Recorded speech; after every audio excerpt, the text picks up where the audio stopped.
I was 10 years old when I first saw him, and it was the day my life changed forever.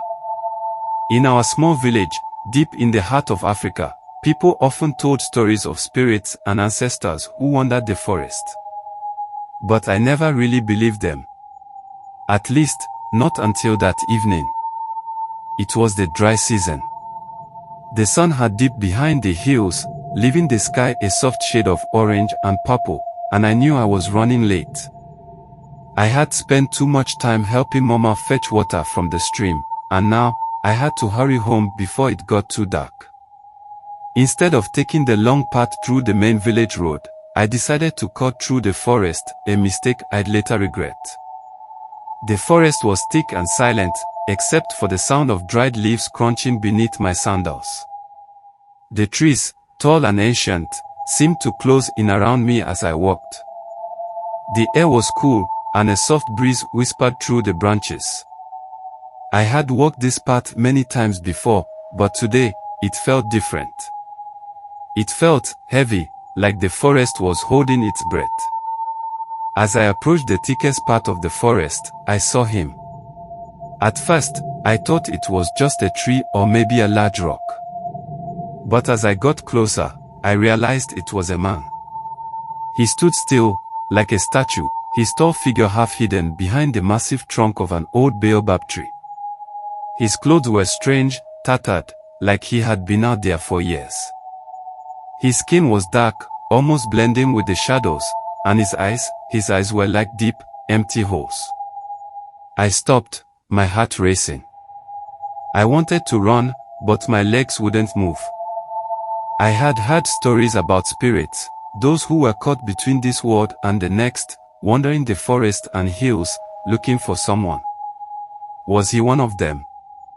Then, slowly, he raised his arm and pointed behind me, toward the deeper part of the forest.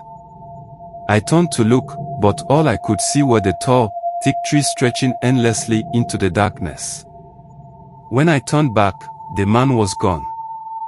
Just like that, vanished into thin air. My heart pounded in my chest, and I took off running. I ran faster than I ever had before, my feet barely touching the ground as I raced through the trees, trying to get home. When I finally burst into the compound, panting and out of breath, Mama was sitting by the fire, her face filled with worry. "Where have you been, Nkem?" she asked, her voice stern. "It's almost dark." I opened my mouth to speak but stopped myself. Who would believe me? I could already hear the village elders laughing at the idea of a 10-year-old boy claiming to have seen a forest spirit. I shook my head and simply said, "I got delayed." For years, I kept that encounter to myself, but the memory never left me.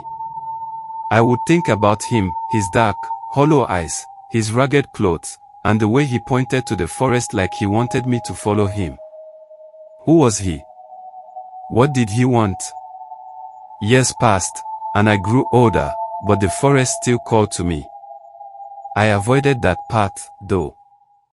I wasn't ready to face whatever I had seen. But last month, everything changed. I had returned to the village to visit my mother, who had fallen ill. After years of living in the city, the village felt so different, quieter, more peaceful, yet somehow more mysterious. On my second night back, I sat outside under the stars, listening to the soft hum of crickets and the distant hooting of owls.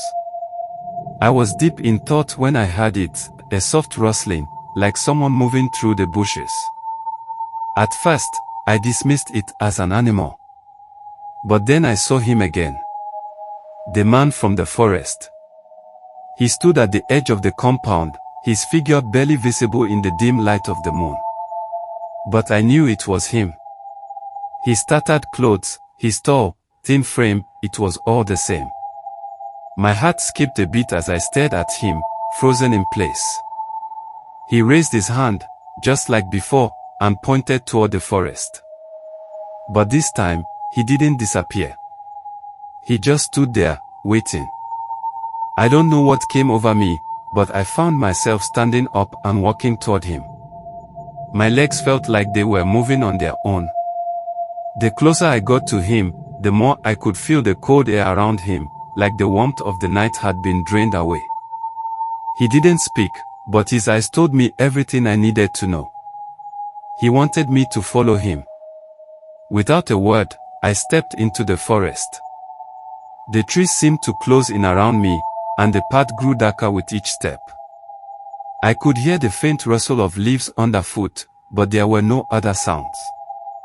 No birds, no insects, just silence. The man walked ahead, his movements slow and deliberate. I followed him deeper into the forest than I had ever gone before. The trees were older here, their trunks thick and twisted, their branches reaching out like the arms of ancient spirits. Finally, we came to a small clearing. In the center stood a large tree, older than any tree I had ever seen. Its bark was dark and smooth, and its branches stretched high into the sky, casting long shadows on the ground. At the base of the tree, there was a mound of earth, like something had been buried there. The man stopped and pointed to the ground. I knelt down, my hands trembling as I began to dig into the soft earth.